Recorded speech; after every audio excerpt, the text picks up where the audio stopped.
Assalamualaikum warahmatullahi wabarakatuh. Alhamdulillahi rabbil alamin wa bihi nasta'in ala umurid dunya waddin. Wassalatu wassalamu ala asyrafil mursalin sayyidina Muhammadin wa ala alihi wa ashabihi ajma'in. Subhanaka la ilma lana illa ma 'allamtana innaka antal alimul hakim. Rabbi shrah li sadri wa yassir li amri wahlul 'uqdatam min lisani yafqahu qawli, amma ba'du. Fa inna asdaqal hadithi kitabullahi ta'ala wa khairal hadi hadi Muhammadin sallallahu alaihi wasallam wa syarrul umuri muhdatsatuha wa kullu muhdatsatin bid'ah wa kullu bid'atin dhalalah wa kullu dhalalatin finnar. Hadirin hadirat jamaah Masjid Jami Al-Mubarakah yang dirahmati Allah, puji dan syukur kita panjatkan kehadirat Allah Subhanahu wa taala atas segala limpahan karunia dan nikmat yang kita dapatkan hingga saat ini. Mudah-mudahan kita digolongkan ke dalam orang-orang yang pandai mensyukuri nikmat Allah. Jamaah sekalian, kita akan lanjutkan pengajian kitab Tafsir Al-Munir. Kita masih bicara berkaitan surah Ali Imran. Kita masuk pada ayat yang ke-54. Bismillahirrahmanirrahim. Qala al-musannifu rahimahullahu ta'ala wa ghafara lahu wa liwalidayhi wa limasyaikhihi wa nafa'ana bihi wa bi'ulumihi wa bikum fid daraini amin. Radiyallahu ankum. Qala radiyallahu an. Wa makaru wa makarallah wallahu khairul makirin.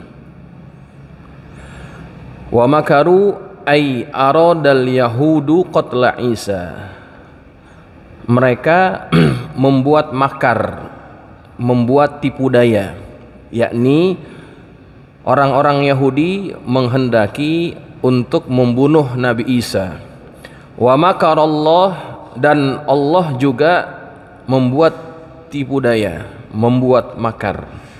Ay aradallahu qatla sahibihim Tatyanus, yakni Allah menghendaki membunuh sahabat mereka, yakni sahabat orang-orang Yahudi. Tatyanus namanya. Wakila, ada pendapat yang mengatakan makruhum bi Isa hammuhum bi qatlih. Makar mereka atau tipu daya mereka terhadap Isa adalah keinginan mereka untuk membunuhnya. Wa makrullahi ta'ala bihim, dan makar Allah atau tipu daya Allah terhadap mereka adalah raf'u Isa ilas samai, yakni mengangkat Isa ke langit. Wa dzalika anna Yahuda Malikal Yahud arada qatla Isa alaihi salam, bahwasannya Yahuda, raja Yahudi, menginginkan untuk membunuh Nabi Isa alaihi salam. Wa kana Jibrilu la yufariquhu sa'atan, dan malaikat Jibril tidak pernah berpisah daripada Nabi Isa walau sesaat. Fa amarahu Jibril an yadkhula baitan, fa amarahu Jibrilu an yadkhula baitan fihi rauzanah. Maka kemudian Jibril memerintahkan kepada Isa untuk masuk ke satu rumah yang di dalam rumah itu ada celah terbuka. Ya, falamma dakhulul al-baita, maka ketika orang-orang Yahudi ini yang mereka ingin membunuh Isa masuk ke rumah tersebut, akhrajahu Jibril min tilkar rauzanah. Jibril kemudian mengeluarkan Isa dari celah-celah yang ada di tengah rumah itu. Wa kana qad alqa shibhahu ala ghairihi fa akhadha wa saliba. Dan kemudian Allah menyerupakan Nabi Isa atas orang lain, maka kemudian mereka menangkapnya dan menyalibnya. Nah, begitu jamaah. Wallahu khairul makirin, dan Allah adalah sebaik-baik yang membalas tipu daya. Ai aqwal muridin, yakni Allah adalah pihak yang paling kuat dalam berkehendak. Manusia punya kehendak, Allah punya kehendak, maka pasti yang akan menang adalah kehendaknya Allah. Wa yuqalu, dan ada pendapat yang mengatakan maksud daripada khairul makirin adalah afdhalus sani'in, artinya sebaik-baik yang membuat satu perkara. Ya. Nah, jamaah sekalian, jadi ini masih kelanjutan daripada ayat yang sebelumnya, di mana mereka mulai mengintimidasi Nabi Isa. Kemudian Nabi Isa kan pada minggu yang lalu kita baca ayatnya, Nabi Isa bertanya, siapa yang mau menjadi penolong aku? Kemudian Al-Hawariyun mengatakan, kami adalah penolong engkau. Nahnu ansarullah, kami adalah penolong engkau kepada Allah. Ya. Kemudian dijelaskan lagi pada ayat ini, mereka menginginkan untuk membunuh Isa, dan Allah juga membuat tipu daya kepada mereka. Tipu daya di sini maksudnya adalah Allah serupakan orang lain sehingga mukanya mirip Nabi Isa dan akhirnya dia yang dibunuh. Itu tafsiran pertama, itu makar Allah. Tafsiran yang kedua tadi kita baca, mereka ingin membunuh Nabi Isa tapi Allah angkat Nabi Isa. Itu juga termasuk bahagian daripada makar Allah. Siapa yang menang? Allah yang selalu menang. Ya. Jamaah sekalian, di bawah ini nanti kita akan baca ya riwayat yang dinisbahkan kepada Ibnu Abbas. Apa itu? Ruwiya an Ibni Abbasin, diriwayatkan daripada Ibnu Abbas, anna malika bani Israil ismuhu Yahuda. Raja Bani Israel itu namanya Yahuda. Lamma qasada qatla Isa, ketika dia menginginkan untuk membunuh Isa, amarahu Jibril an yadkhula baitan fihi rauzanah. Jibril memerintahkan Isa untuk masuk ke dalam rumah yang di dalamnya adalah ada celah. Farafa'ahu Jibril min tilka rauzanah ila sama. Kemudian Jibril mengangkat Nabi Isa melalui celah itu. Faqala al-malik lirajulin khabithin minhum yuqalu lahu Tatyanus. Kemudian raja ini berkata kepada seseorang lelaki yang buruk perangainya di antara mereka. Siapa namanya? Namanya Tatyanus atau Tatyanus. Kata raja ini, adkhil alaihi faqtulhu. Masuk kamu, bunuh dia. Kata raja ini. Fadakhalal baita. Kemudian Tatyanus ini masuk ke dalam rumah itu, falam yara Isa. Tapi dia nggak bisa ketemu Isa, dia nggak ngelihat Isa. Fa'alqallahu ta'ala shibha Isa alaih. Kemudian Allah menyerupakan dia dengan Isa. Fakharaja yukhbiruhum annahu laysa fil baiti faqataluhu. Ketika Tatyanus ini keluar, dia ingin mengabarkan bahwasannya Isa tidak ada di dalam rumah itu. Nah, ketika mereka melihat Tatyanus keluar, yang dilihat siapa? Yang dilihat adalah tampangnya Nabi Isa. Faqataluhu. Kemudian mereka akhirnya membunuh dia, membunuh Tatyanus ini. Wasalabuhu, dan mereka menyalibnya. Ya. Tsumma qalu, kemudian mereka berkata, wajhuhu yushbihu wajha Isa. Mukanya mirip Nabi Isa nih. Wa badanuhu yushbihuhu badana sahibina. Tapi badannya kok mirip Tatyanus gitu. Jadi yang diserupain mukanya doang, Pak. Yang diserupain mukanya doang. Mukanya muka Nabi Isa, badannya badan Tatyanus. Jadi waktu Tatyanus ini keluar dan mereka membunuhnya, mereka sebetulnya ada dalam keraguan juga. Kok Isa badannya begini? Tapi bilang bukan Nabi Isa, tapi mukanya muka Isa ini. Nah, fa in kana hadza Isa fa aina sahibina? Kata mereka, kalau dia ini adalah Isa, teman kita di mana? Sebab nggak ada orang lain yang keluar dari situ. Kalau Isa itu, kalau dia ini Isa, teman kita mana nih? Wa in kana hadza sahibuna fa aina Isa? Kalau dia ini teman kita, Isanya di mana? Fa waqa'a bainahum qitalun azim. Akhirnya terjadi perselisihan di antara mereka. Berantem, Pak. Qitalun azim, terjadi pertempuran besar. Tuh, ceritanya tuh. Itu makar Allah tuh, jamaah sekalian. Nah, lihat bagaimana Allah bekerja dengan kehendaknya. Mereka buat makar, Allah buat makar. Wallahu khairul makirin. Ya, coba lihat. Nah, jamaah sekalian, kalau kita lihat riwayat yang ini nih dengan yang kita baca minggu lalu, ada sedikit perbedaan ya. Minggu lalu kan Nabi Isa bertanya kepada Al-Hawariyun, siapa yang mau menggantikan posisi saya untuk rela dibunuh oleh mereka, kan begitu ya. Tapi dalam riwayat ini pada ayat yang selanjutnya ternyata bukan Al-Hawariyun yang dibunuh, tetapi orang yang berperangai buruk yang namanya Tetianus yang diserupakan seperti Nabi Isa. Jadi apakah dua riwayat ini tidak konsisten dinukil oleh Syekh Nawawi? Nah, jamaah, sesungguhnya ini bukan tidak konsistennya Imam Nawawi atau Syekh Nawawi, bukan. Tetapi di sini kita melihat ada sisi yang berbeda. Ayat yang sebelumnya Syekh Nawawi menyampaikan tafsiran itu karena memang Nabi Isa ingin melihat kesungguhan iman mereka.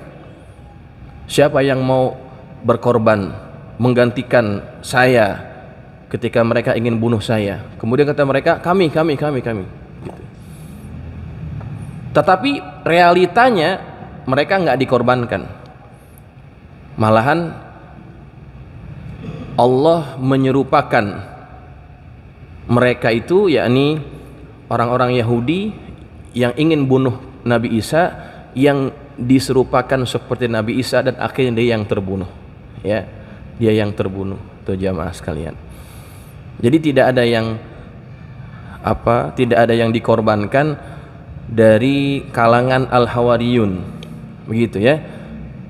Dan bukan juga Nabi Isa yang merelakan dirinya untuk dibunuh. Kan dalam keyakinan orang-orang Nasrani, orang Nasrani sekarang ya, Isa itu melakukan pengorbanan, ya kan? Dia rela sebagai penebus dosa, dia rela untuk dikorbankan, asal jangan pengikutnya yang dikorbankan. Itu kan yang diyakini oleh orang Nasrani. Dianggap suatu pengorbanan besar Nabi Isa, rela untuk disalib, rela untuk dibunuh, jamaah sekalian. Padahal bukan Nabi Isa, ya, bukan Nabi Isa, tetapi yang namanya Tetianus ini. Baik. Sekarang kita masuk ayat yang berikutnya. Wa idz qala Allahu ya Isa inni mutawaffika. Ingatlah ketika Allah berfirman, wahai Isa, sesungguhnya aku mutawaffika. Kalau di terjemahan bapak-bapak, mengambil ya. Mutawaffika itu bukan mewafatkan, tetapi mengambil. Kalau dalam tafsir Al-Jalalain, qabiduka, ay mutawaffika ay qabiduka. Wahai Isa, kami mengambilmu, begitu ya, bukan mewafatkan kamu. Ay mustaufa ajalakal musamma, yakni kami menghantarkan kamu kepada ajalmu yang sudah ditentukan. Wa asimuka min an yaktulakal kuffar, dan Allah memelihara kamu dari orang-orang kafir yang ingin membunuhmu. Itu maksud mutawaffika ya. wa rafi'uka ilayya, dan Allah mengangkat kamu,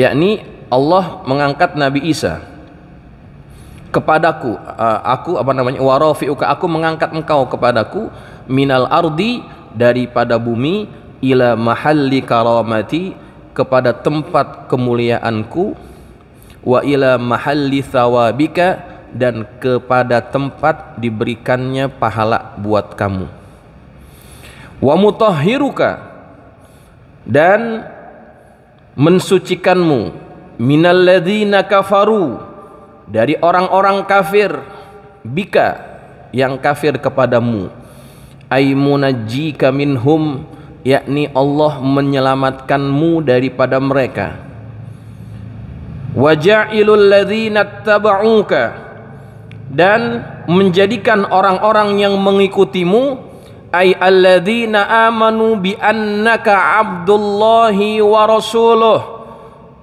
yakni orang-orang yang beriman denganmu bahwasannya engkau adalah hamba Allah dan Rasulnya, walladzina sadaku binubuwatik, dan orang-orang yang membenarkan kenabianmu, wadda'u mahabbatak, dan mereka mengaku mencintaimu, kan nasara, seperti orang-orang Nasara, orang-orang Nasrani pada zaman itu ya.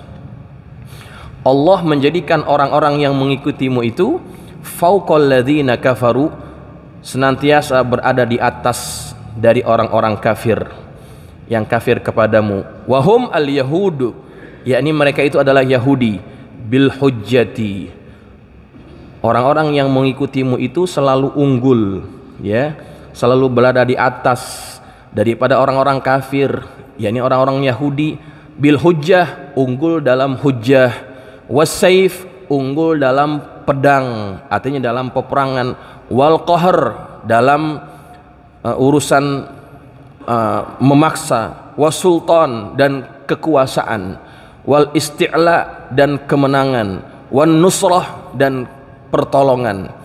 Jadi senantiasa Allah jadikan pengikutnya Isa selalu mengungguli orang-orang Yahudi. Ini dalil dalam Quran ya.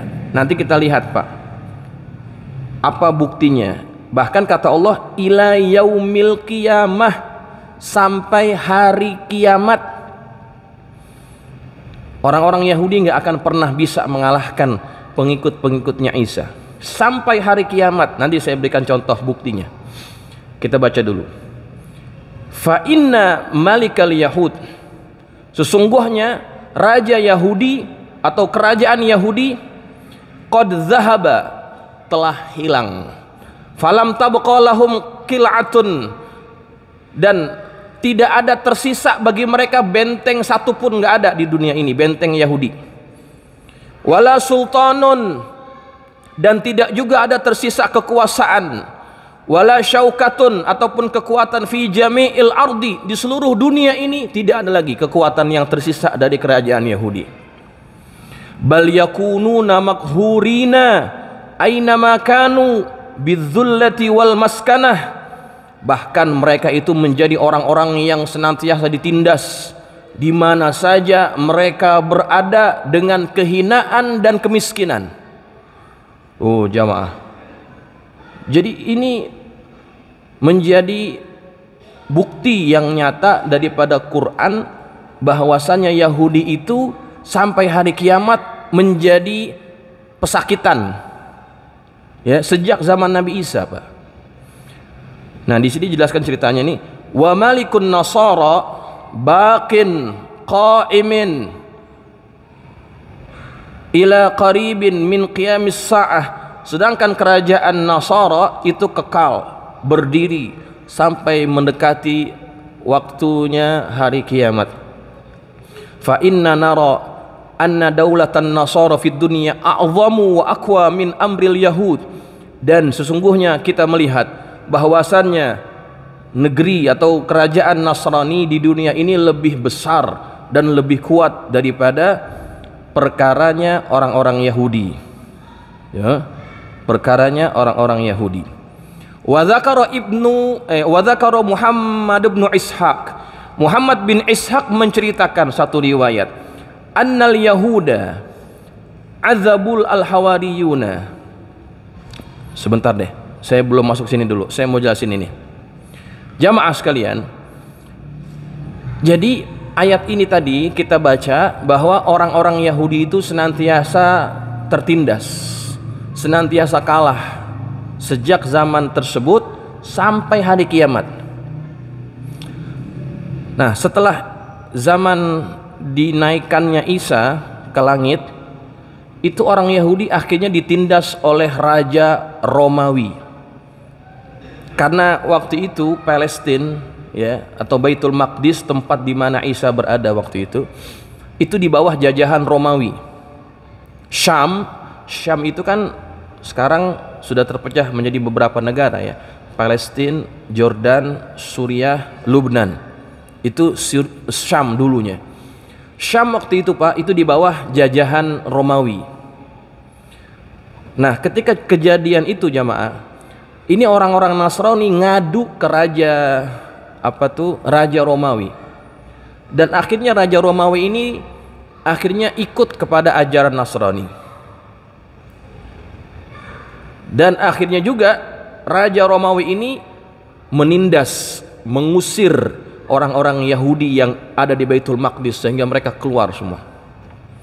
Mereka keluar menjadi diaspora, orang-orang yang kerja di luar. Ada yang sampai kemana tuh? Ke Yathrib, Bani Quraizoh dan Bani Qainuqa. Mereka itu lari kemana? Ke Yathrib.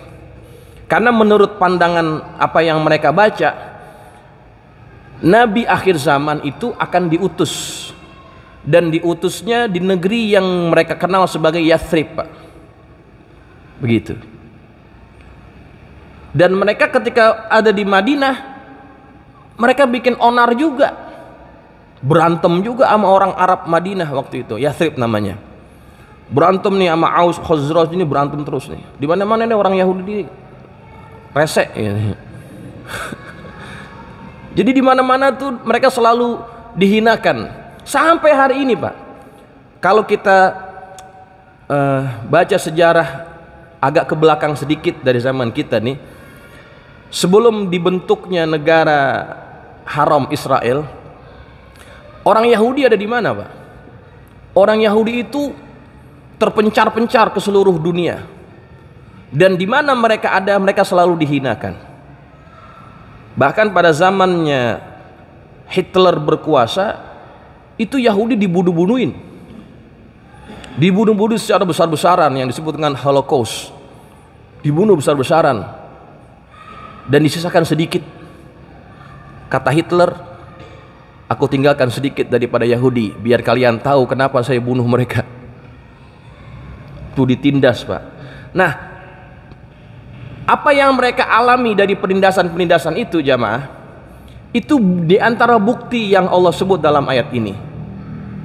Wa ja'ilul ladzina tabauka fawqal ladzina kafaru ila yaumil qiyamah. Senantiasa mereka ini tertindas sampai hari kiamat. Sampailah kemudian mereka itu diberikan tempat oleh Inggris. Ya, British waktu itu yang berkuasa atas tanah Palestina. Mereka kemudian menguasai jazirah Arab. Arab diberikan kepada keluarga Saud. Kemudian Palestina itu di bawah British. British memberikan tempat kepada orang-orang Yahudi untuk tinggal di situ. Jadi Yahudi yang British kan waktu itu kan jadi musuhnya Nazi, ya, sekutu Jerman dan sekutu-sekutunya. Kemudian karena ini dianggap tertindas orang-orang Yahudi ini, mereka diberikan penempatan di mana? Di Palestina.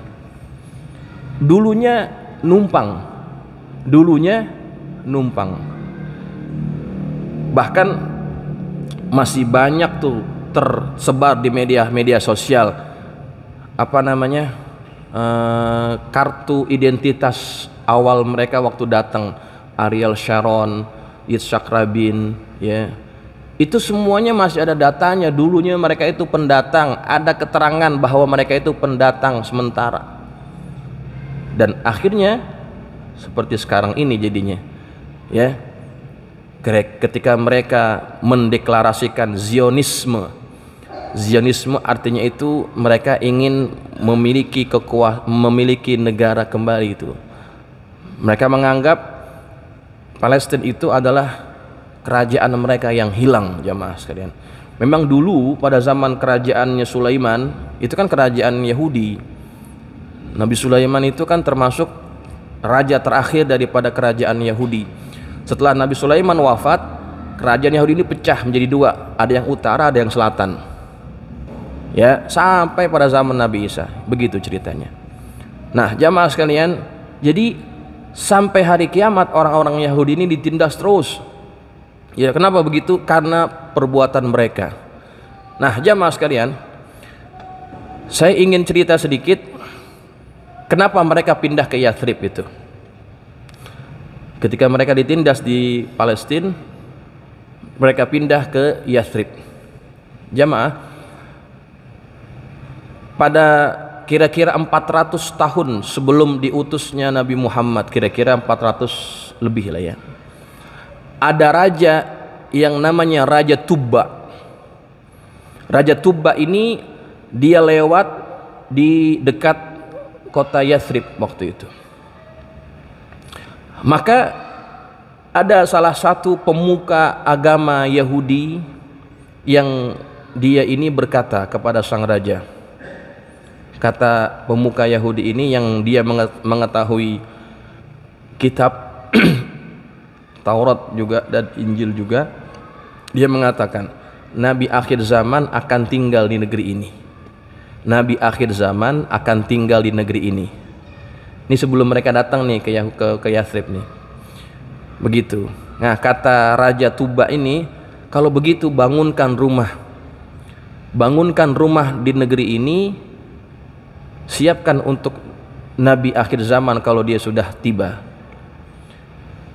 Dan diamanahkan pendeta ini untuk tinggal di rumah itu, jamaah. Dibuat juga perumahan-perumahan yang lain. Ditunggu-tunggu kehadiran Nabi yang dijanjikan itu, tapi nggak kunjung tiba. Rajanya keburu mati. Terus ganti generasi, termasuk pemuka agamanya ini, pendetanya ini mati juga. Cuma sudah dibikin wasiat. Di antara wasiatnya yang ditulis adalah, intinya raja ini akan mengikuti Nabi akhir zaman kalau memang dia diutuskan. Itu intinya. Jadi rumah itu disiapkan, jamaah, disiapkan oleh raja ini. Dan yang meninggal, yang tinggal di rumah itu adalah si pemuka agama tadi. Dibikin 2 tingkat, yang lainnya itu 1 tingkat. Rumah ini khusus 2 tingkat. Rajanya mati, pemuka agamanya mati juga, terus ganti generasi, sampailah diutuslah Nabi Muhammad sallallahu alaihi wasallam. Dan waktu itu Madinah sudah sangat ramai, tidak seperti waktu dibuka di awal-awal pembukaannya. Nah, ketika Nabi sampai ke kota Madinah, waktu itu namanya masih Yathrib. Kan kita dengar ceritanya, Pak. Orang-orang Madinah itu mereka berusaha untuk bawa Nabi supaya Nabi tinggal di rumahnya. Kan gitu. Berebutan mereka. Ke rumah kami saja ya Rasulullah, ke rumah kami saja, ditarik-tarik tuh ontaknya. Kata Nabi Muhammad, kamu jangan berebut, biarkan ontak saya. Dia mau pergi kemana, di mana dia berhenti, di situ saya tinggal. Kan gitu kan ceritanya. Maka mereka pun melepaskan tali kekang ontak, dibiarin tuh ontak jalan. Ternyata ontak itu berhenti di rumahnya Abu Ayyub Al-Ansari, jamaah. Berhenti di rumah Abu Ayyub Al-Ansari. Berhenti di situ. Kata Nabi, aku tinggal di sini, di rumahnya Abu Ayyub Al-Ansari. Jadi Abu Ayyub dan keluarganya tinggal di bawah, Nabi tinggal di atas. Nah jamaah, tahu nggak itu rumah siapa? Itulah rumah yang sudah dipersiapkan oleh Raja Tuba sebelum kedatangan Nabi Muhammad SAW. Jadi bukan sembarangan tuh onta datang ke rumahnya Abu Ayyub. Jadi ada ceritanya memang. Makanya orang-orang yang berkaitan dengan Nabi Muhammad itu sudah pilihan Allah.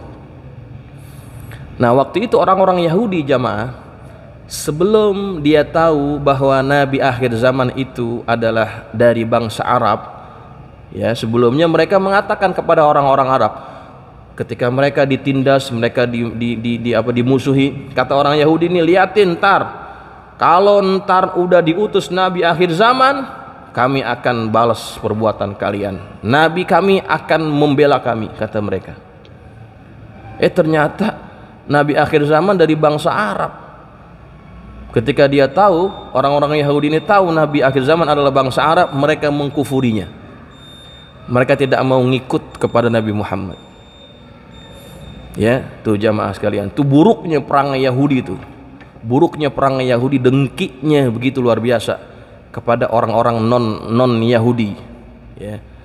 Mereka itu sangat eksklusif, bahkan mereka menganggap orang Yahudi adalah orang terbaik yang pernah diutuskan Allah ke muka bumi ini. Emang Pak, orang Yahudi ini pinter-pinter emang sih, ya, pinter-pinter. Banyak orang-orang yang sekarang ini jadi apa ya namanya, penemu-penemu ya, itu banyak yang Yahudi memang, banyak ya, walaupun Islam juga banyak. Jadi kecerdasan yang diberikan Allah kepada mereka itu seringkali bikin mereka jadi bangga diri. Dia merasa nggak ada yang bisa mengalahkan kami, bangsa kami bangsa pilihan Allah. Mereka pernah dikasih makanan langsung dari langit. Tuh.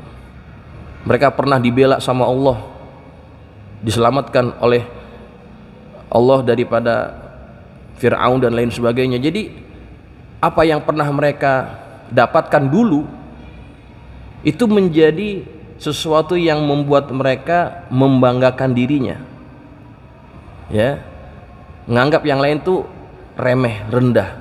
Sampai sekarang orang Yahudi yang ada di Israel itu perangainya sama sama nenek moyangnya begitu tuh.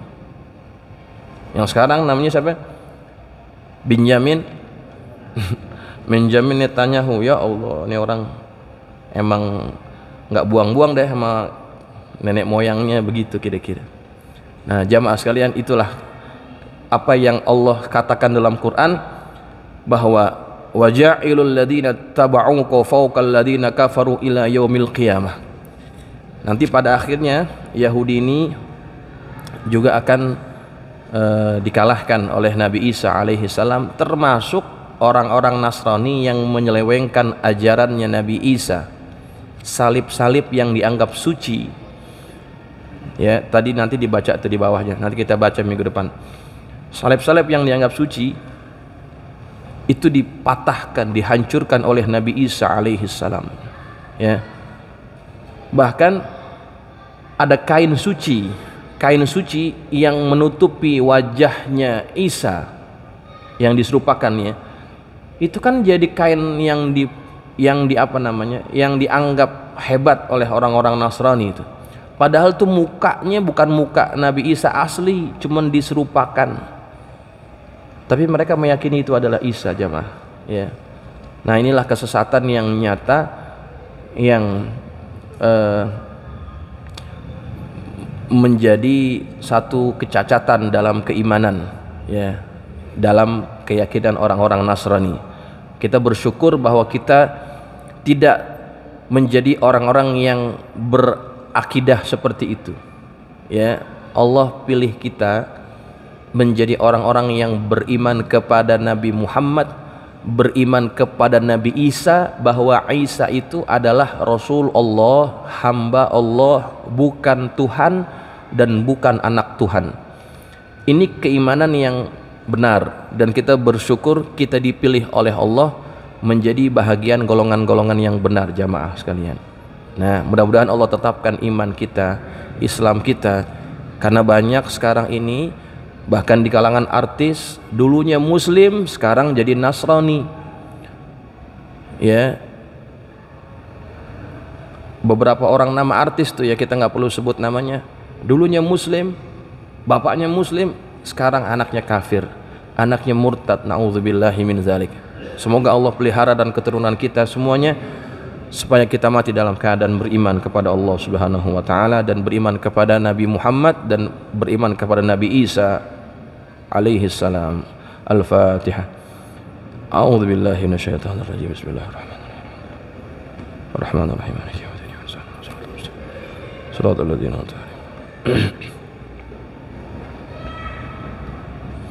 Bismillahirrahmanirrahim. Alhamdulillahi rabbil alamin. Allahumma shalli ala sayyidina Muhammadin wa ala ali sayyidina Muhammad. Allahumma anfa'na bima 'allamtana wa 'allimna ma yanfa'una. Allahumma zidna wa la tanqusna wa akrimna wa la tuhinna wa atina wa la tahrimna wa athirna wa la tu'thir alaina wa ardina wardu 'anna. Allahumma inna nas'aluka bihaqqi Fatimata wa abiha وبعلها وبنيها افتح علينا وعلى أولادنا وتلاميذنا فتوح العارفين وفقهنا وإياهم في الدين وارزقنا كمال الإخلاص واليقين. اللهم ارزقنا فهم النبيين وحفظ المرسلين وإلهام الملائكة المقربين برحمتك يا أرحم الراحمين. اللهم اجعلنا من الذين يستمعون القول فيتبعون أحسنه. وصلى الله على سيدنا محمد وعلى آله وصحبه وسلم والحمد لله رب العالمين. Assalamualaikum warahmatullahi wabarakatuh.